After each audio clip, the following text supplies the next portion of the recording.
the effective current I in the given circuit at very high frequency will be fill in the blanks ampere। इस circuit में आपको effective current पूछा है आई, battery से जो पास करेगा कितना होगा। कंडीशन दिया है कि हाई फ्रीक्वेंसी पर, जब इस सोर्स की फ्रीक्वेंसी हाई होगी, बहुत ज़्यादा होगी, उस कंडीशन में, उस केस में कितना करंट इस बैटरी से फ्लो करेगा, ये आपको निकालना है। देखिए एसी सर्किट है, एसी सर्किट में रिएक्टेंस होता है कैपेसिटर और इंडक्टर के लिए।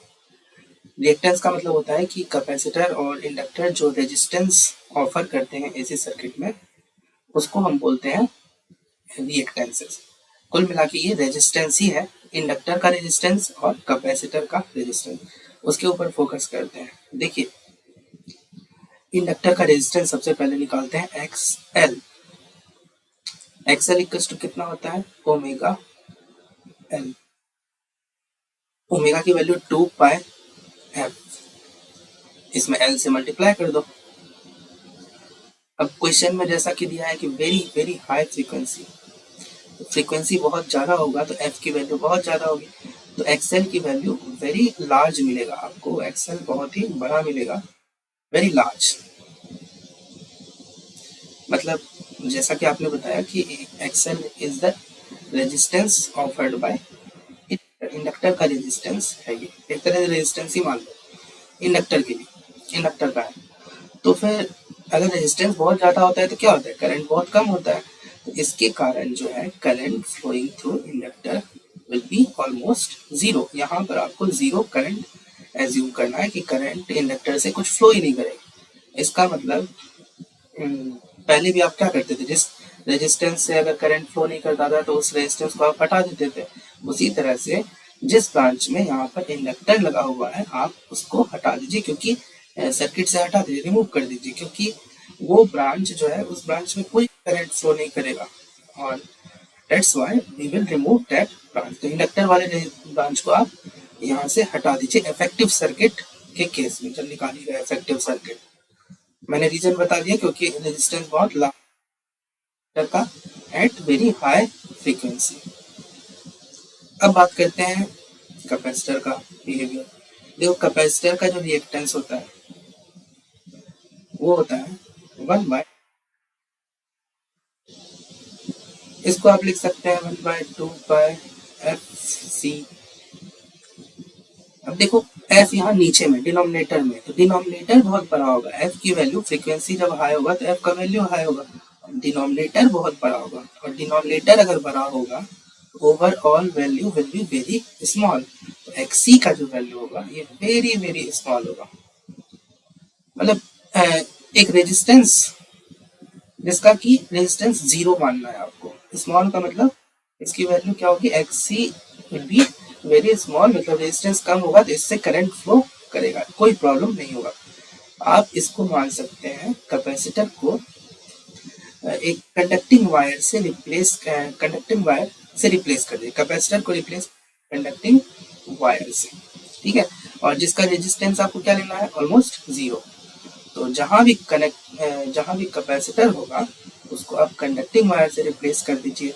इस तरह से एक वायर बना दीजिए कैपेसिटर के जगह, कैपेसिटर ऐसा है, इसको रिप्लेस करके एक कंडक्टिंग वायर बना दीजिए और उसका रेजिस्टेंस क्या है, जीरो।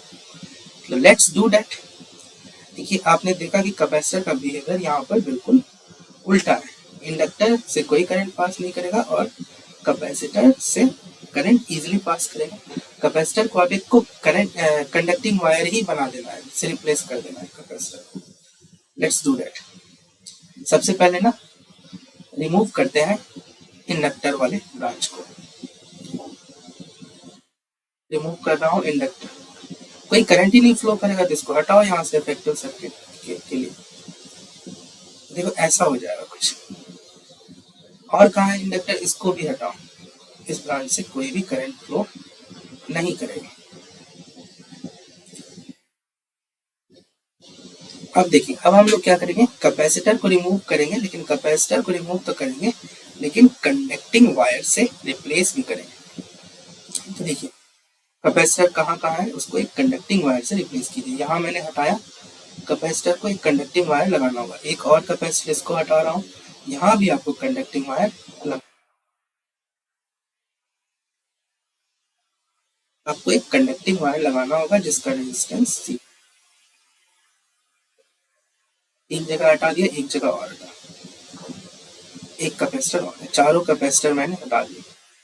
आपको जहां जहां कैपेसिटर आपने हटाया है, देखिए यहाँ से कैपेसिटर पर कंडक्टिंग वायर से कनेक्ट कीजिए, यहाँ भी, यहाँ भी, यहाँ भी कनेक्टिंग वायर से कनेक्ट करना है। बस आपका इफेक्टिव सर्किट तैयार हो गया। देखिए बहुत ही आसानी से आप बता सकते हैं ये circuit. These two 4 ohm are in parallel, क्योंकि देखिए दोनों के पास पोटेंशियल डिफरेंस सेम है। अच्छा कैपेसिटर एक और है, इसको भी हटाना होगा, कंडक्टिंग वायर से रिप्लेस कर दीजिए। बस अब क्वेश्चन बहुत ही सिंपल है, आपको इसका रेजिस्टेंस आप बहुत आसानी से बता सकते हैं। और जैसा कि आपने देखा कि 4 ओम दोनों क्या है, पैरेलल में है, और by R equals to 1/4 plus 1/4, ये आ जाएगा आर की वैल्यू 2। तो इन दोनों की जगह आप एक सिंगल रेजिस्टेंस से रिप्लेस कर दीजिए, और उसका रेजिस्टेंस कितना होगा, 2 ओम। इसके जगह आपको 2 ओम हो जाएगा। उसके बाद सर्किट बहुत आसान है, ये 1 ओम, ये 2 ओम और ये 2 ओम, ये तीनों क्या होंगे, सीरीज में होंगे। कुल मिला के नेट रेजिस्टेंस जो आएगा, नेट रेजिस्टेंस वो हो जाएगा ये 1 ओम प्लस ये 2 ओम, सीरीज में होने के कारण मैं डायरेक्टली ऐड कर रहा हूँ, प्लस ये 2 ओम, ये तीनों सीरीज में हो जाएंगे।